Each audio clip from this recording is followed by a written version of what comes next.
how to share notes on Instagram with close friends. Hello and welcome back everybody. In today's video, we are going to provide you with a step-by-step tutorial to do so. So let's get started. So open up Instagram for that Instagram application on your mobile device. And once we open it up, make sure you are logged. After that, we can look out for the DM, the paper airplane or the messenger icon and tap on it. And we'll be taken to the space right here.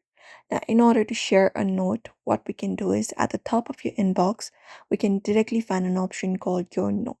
So tap on it, and once we tap on it, we can type in our note there. So you can maybe maximum enter 60 characters, you can do so. So just head over and type in your note.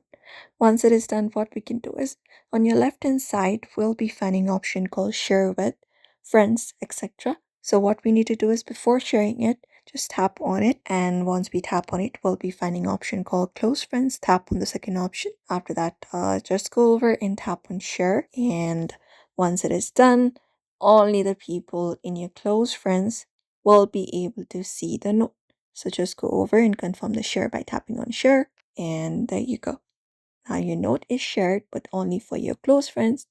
That is pretty easy. Notes disappears after 24 hours. You can post music in notes if available in your region. You can also update or delete a note anytime, and close friends won't be notified when you add or remove them. But usually this is how you should be able to do it, everybody. So we hope this video was helpful. Give this video a like and subscribe for more.